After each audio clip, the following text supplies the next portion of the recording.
انہیں جانا انہیں مانا نہ رکھا ویسے کام للہ الحمد میں دنیا سے مسلمان گیا للہ الحمد میں دنیا سے مسلمان گیا۔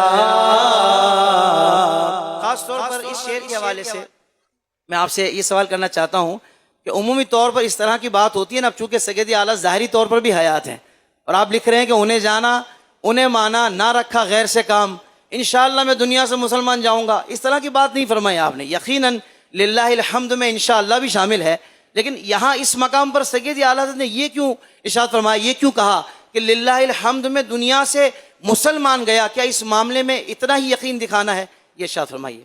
للہ الحمد میں دنیا سے مسلمان گیا، نکیرین کرتے ہیں تعظیم میری، فدا ہو کہ تجھ پر یہ عزت ملی ہے۔ اب نکیرین کی تعظیم کا موقع تو قبر میں جانے سے بعد ہی آئے گا، وہ تو پہلے جیتے جی آپ فرما گئے۔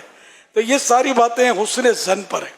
سرکار سے محبت ہے مجھے تو سرکار مجھے تنہا چھوڑیں گے ہی نہیں۔ یوں سرکار سے محبت ہے، سرکار سے عشق ہے تو میرے ایمان کو انشاءاللہ کچھ نہیں ہوگا۔ للہ الحمد، اسی کے لیے حمد ہے، اسی کی اللہ کے لیے تعریف ہے کہ وہ میں دنیا سے مسلمان گیا۔ تو بعض اوقات یہ کہ ماضی کو حال سے مطلب بولا جاتا ہے اشعار میں، بعض اوقات مستقبل کو حال میں کہا جاتا ہے۔ اشعار پڑھنے میں یہ اعلیٰ حضرت کا کلام ہے نا، امام کا کلام کلاموں کا امام ہے، تو اس سے مطلب سیکھنے کو ملتا رہتا ہے۔ تو یہ کہ یہ اعلیٰ حضرت نے لکھا تو کہہ سکتے ہیں کہ انشاءاللہ میں مسلمان گیا۔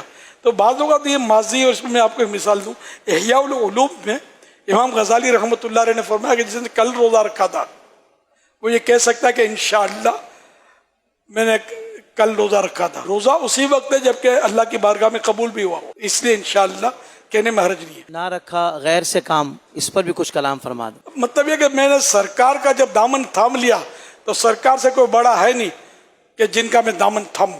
یہاں انہیں یہ ایسے اس کا مطلب نہیں غوث پاک کا دامن ہم نے تھاما تو ہم غلط ہو گئے، بس سرکار صلی اللہ علیہ وسلم کی عظمت کے اعتبار سے سرکار سب سے بڑے ہیں، تو میں نے ان جیسا کسی کو نہیں سمجھا، ان جیسا کسی کا دامن ہے ہی نہیں۔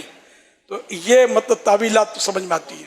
غوث پاک کا دامن بھی حقیقت میں سرکار کا دامن ہے، ہم غوث پاک کو مانتے اسی لیے کہ یہ سرکار کو مانتے ہیں، سرکار کی آل ہے صلی اللہ علیہ وسلم، اسی لیے ہم نے جس کو بھی مانا اسی وجہ سے مانا کہ یہ سرکار کے ہیں۔ تو انڈائریکٹ یہ ہوا کہ ہم نے بس غیر سے کام نہیں ہے، سرکار سے کہ سب سرکار کے ہیں۔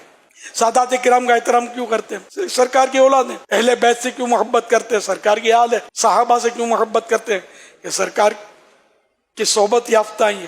صلو علی الحبیب صلی اللہ علیہ محمد۔